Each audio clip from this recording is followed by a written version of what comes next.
Déclaration des partis membres de l'appel d'Angonji.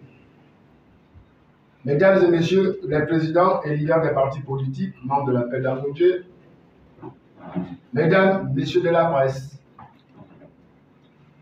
la terrible épreuve que nous a imposée la mort, cette faucheuse, nous a conduit momentanément à interrompre notre traditionnel rendez-vous avec la presse. C'est pourquoi je voudrais mettre à profit cette circonstance pour une fois de plus rendre un hommage solennel à notre regrettée camarade, Madame Aziz Marie Duneli, présidente de l'UDS, qui nous a quittés il y a très exactement 1 mois et 3 jours. Je vous prie donc de bien vouloir vous lever pour observer 1 minute de silence en sa mémoire.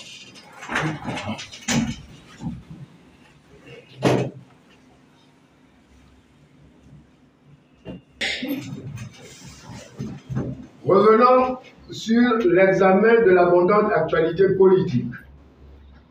Nous nous attarderons à expliquer notre positionnement par rapport au débat entre les factions qui invitent à voter oui et celles qui souscrivent pour voter non lors du référendum à venir.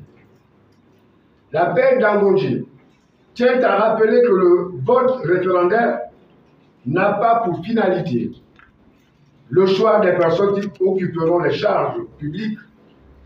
Il s'agit de choisir un format qui fixera le socle sur lequel reposera notre Constitution. Il ne s'agit pas de porter une préférence avant terme d'un quelconque candidat, déclaré ou pas à l'élection présidentielle. Le choix se porte ici sur la Constitution uniquement, c'est-à-dire sur la loi fondamentale qui, comme toute œuvre humaine, pourrait présenter quelques insuffisances. Comme toute règle, la loi fondamentale connaîtra une évolution en fonction des séquences de la vie politique de notre pays et des exigences révisionnistes que l'histoire des peuples impose aux nations. Les réalités d'aujourd'hui ne seront pas celles de demain.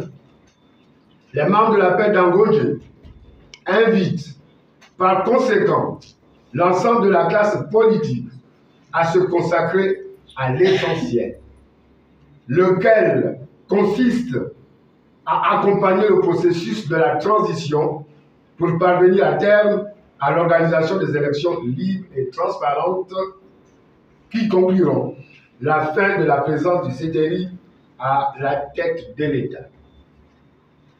Nous voulons rester logiques et cohérents, mais par-dessus tout, nous invitons l'ensemble de la nation à répondre à un appel au patriotisme, à un acte sacrificiel bien loin des enjeux et ambitions politiques. Il s'agit de se dépouiller sur le code de l'honneur, de la parole de clarté et des engagements librement pris. Les observations et arguments soulevés par les uns et par les autres ont tous leur logique. Mais nous tenons cependant à faire remarquer que ce n'est ni le régime politique, ni la durée des mandats, et encore moins la gestion et l'organisation des élections par l'État ou un organisme neutre qui constitue la panacée du développement. Et la garantie d'un État de droit où tous les citoyens sont égaux devant la loi et où la souveraineté du peuple demeure inviolable. Mesdames, Messieurs, la réalité et l'histoire politique de notre pays nous enseignent que ce ne sont pas les quelques imperfections et vides contenus dans nos différents textes de loi qui sont à l'origine du vide abyssal que l'on rencontre dans tous les secteurs de notre pays. Non, aucun texte de loi ne fait l'apologie du tribalisme paroxysmique qui sévit dans notre pays. Non, aucun texte de loi ne légitime la corruption politique et le népotisme. Non et non, aucun article, ni de la Constitution, ni du Code pénal, ne dit que les détournements des fonds publics sont la voie royale pour s'enrichir. Non, non et encore non. Aucun texte de loi ne dit que la République est morcelée en territoires distincts avec les dignitaires et autres doyens qui régentent l'ascenseur social des autres citoyens. Non, non, non et encore non. Aucun texte n'organise l'État en excluant des fonctions de haute responsabilité un groupe de citoyens du fait de leur appartenance politique ou ethnique. Ou bien non. Aucun texte réglementaire ne crée des citoyens d'exception qui évoluent au-dessus de la loi. Malheureusement, ces lois non écrites qui dévoilent l'idéal et le principe de la République sont devenues la norme. Et consciemment ou inconsciemment, nous avons laissé faire. Nous avons écarté et mis de côté le principe de la République qui veut qu'elle soit une et indivisible et que tous les citoyens soient égaux devant la loi. Que l'État doit servir et garantir à tous, autant pour moi, les mêmes conditions de vie sans discrimination. Oui, nous pouvons égrener des chapitres entiers pour attester que le problème, ce n'est pas tant les textes de loi.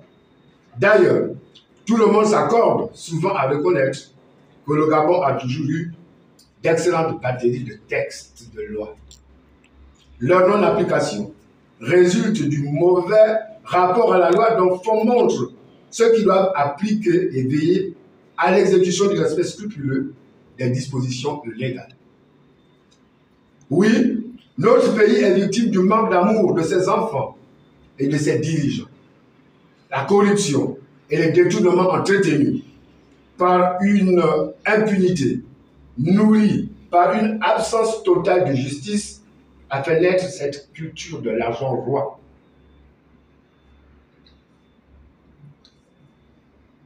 Qui fait disparaître les principes d'éthique et les valeurs morales sur lesquelles reposait notre société. Oui, notre pays est devenu un corps sans âme et le Gabonais un homme sans dignité et fierté. Le sacrifice et le dévouement à la patrie ont été crucifiés à l'autel de l'argent roi et les vices de la déperdition morale. Oui, tout en appelant à la perfection des dispositions constitutionnelles, commençons aussi par faire notre examen de conscience. Sommes-nous vraiment prêts pour le changement? Le petit détour sous la gouvernance des militaires a-t-il permis d'exercer le mauvais esprit? Sommes-nous parvenus à chasser nos vieux démons de l'argent facile, du tribalisme et de la haine du Gabon?